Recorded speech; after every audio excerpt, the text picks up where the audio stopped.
Welcome back to your Commercial Property Advisors podcast, where we get to dive deep into the world of real estate investing and uncover strategies and the opportunities and the challenges that we face in the world of commercial real estate investing. I'm Peter Harris, and although I am not a CPA or tax professional, I am a seasoned real estate investor that has successfully navigated the complex tax world and several economic cycles for over 25 years. So my goal today is to break down the proposed Trump 2025 tax cuts, which happens to be the largest tax cut that we've ever seen in our nation. And I am going to cover this from an investor's perspective, okay? Investor's perspective. That means cash flow, long-term growth, and capital preservation. Also, I will share with you what this could mean for commercial real estate investors like you, how it might affect your bottom line, or whether or not it'll truly make real estate investing great again. All right, so what I want you to do is, whether you like this president or not, this is going to change. It will impact you. So be responsible. Remove the personalities and let's see what's undercover here so that we can make the best of this situation. If you have any questions at any time, you can text me directly. Text Peter to 833-942-4516. Let's get started. Every successful commercial real estate investor has a mentor. Get mentored by me and my team by applying to be our next protege. Click the top corner. I want to share with you why I put this video together. Okay, it's for you. I want you to see the huge impact that income taxes can play on your profits as a commercial or multifamily investor. It is in fact 10 times more important that you understand tax implications when you invest in commercial or multifamily real estate.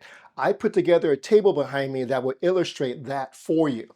Okay, so I have your income type, your federal tax rate, your state tax rate, and then the effective total. If you have rental income on your multifamily commercial, you're going to pay between 10 and 37% income taxes on what you make, right? And your state income tax will be between 0 and 13. Some states do not have state income tax, okay? Your effective total just on rental income will be between 10 and 50%, okay? 50 in states like mine and other high-tax states, that's incredible. This is why it's so important to understand what these type of tax cuts could do to help you, okay? Let's say you sell your property and you have a long-term gains. You sell your property. Federal, you're going to pay between 0 and 20%.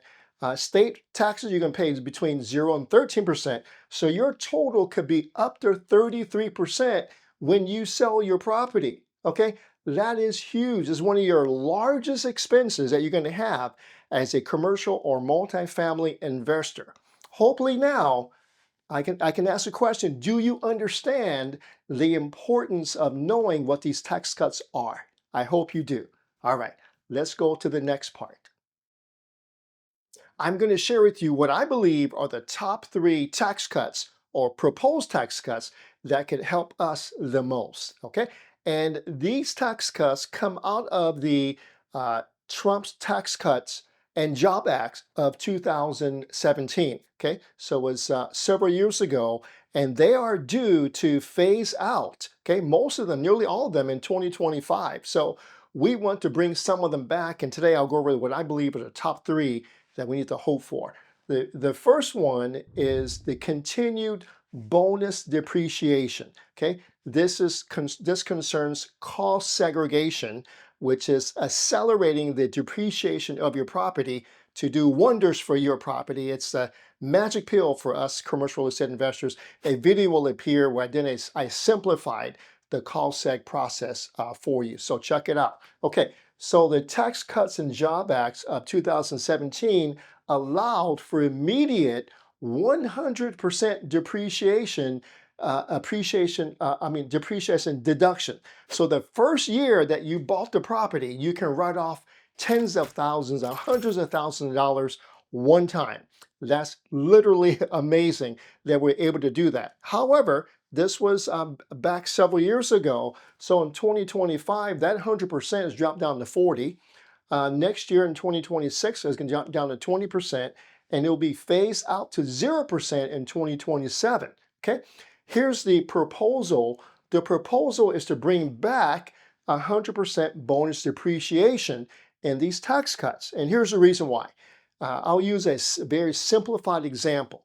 If you have $1 million multifamily property, it'll have probably $26,000 in deductions. Okay, with the 100% bonus depreciation, that 26,000 can go up to $200,000 in deductions in the first year. So you can see why this is so important and why we want it back. Okay, so the result here would be to free up, of course, significant cash flow for reinvestment. So this bonus depreciation will help you get some of your money back and out of your property so you can buy more.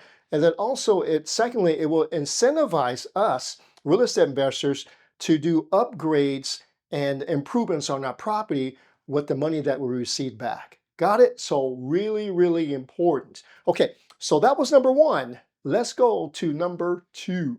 Here is the second tax cut, the proposed tax cut to pay attention to, and that is a capital gains tax reduction. Capital gains is something you experience when you sell a property. When you buy a property, you hold on to it for a while, and then you sell it. You have to pay gains. You have to pay taxes on the gains. Okay. All right. So the proposal is a 20% reduction in capital gains taxes. That's huge. Here's why. Would you rather pay taxes on $1 million or $800,000? Huge difference, right? And this is why it's 10 times more important for commercial multifamily investors. This capital gains taxes is huge for us for long-term growth and profitability. Okay, so with the results, if this passes, there will be a direct increase to your net returns when you sell a property. Okay, again, would you rather pay taxes on $1 million or pay taxes on 800,000? Huge difference. Okay.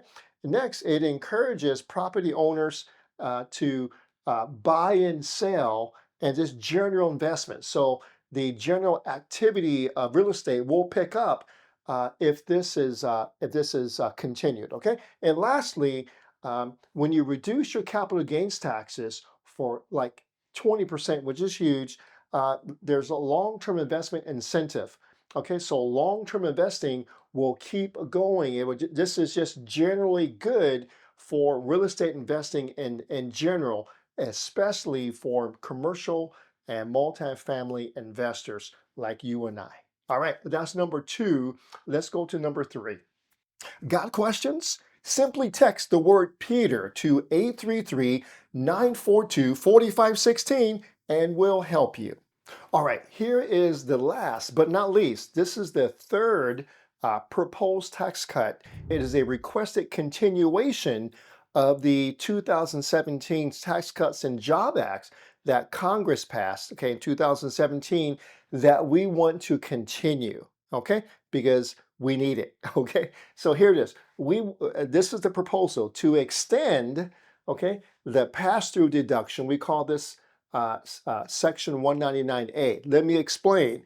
It allows entities like LLCs, that's mainly all of us and all of you, okay, we need this, to deduct up to 20% of your qualified business income.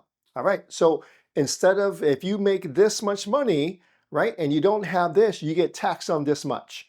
If you have this deduction here, if you make this money, it drops down to this level and you get taxed here. Huge difference, okay? Here's the reason why. It's extremely beneficial for small to medium commercial and multifamily owners, what we call the mom and pop owners, which is most of America. And today, most of America needs more money in their pockets, okay? We need this deduction, it's huge. So money saved here pays your bills, okay? So in a typical LLC that we own, we collect the income through the LLC, we pay the bills, and the money flows through, it passes through To us, we want that money to be have a portion of it be deducted. Okay, well, more money for us to pay bills and buy groceries and do other things. Okay, so it saves you money here by reducing your taxable income, more money in your pocket, and that's what we're after here. Okay, so this pass-through deduction is for everyday Americans who buy the average real estate investment in an LLC or related entity. Okay, so it also encourages us real estate investors to structure their holdings as a business rather than as an independent person or a passive investor. Okay, so when you start an LLC, it is encouraged you to start an LLC so that you can get the 20% deduction passed through to you into your pocket. Okay, this basically thereby makes your real estate more tax efficient.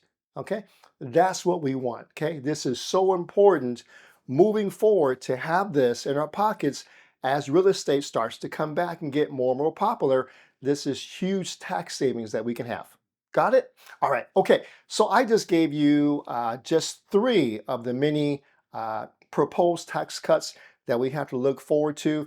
The largest in U.S. history is going to take place this year, has been proposed. So the future looks bright. All right. So put on your big boy pants and remove the politics, and let's focus on getting this passed so we can experience more of the greatness of commercial real estate investing.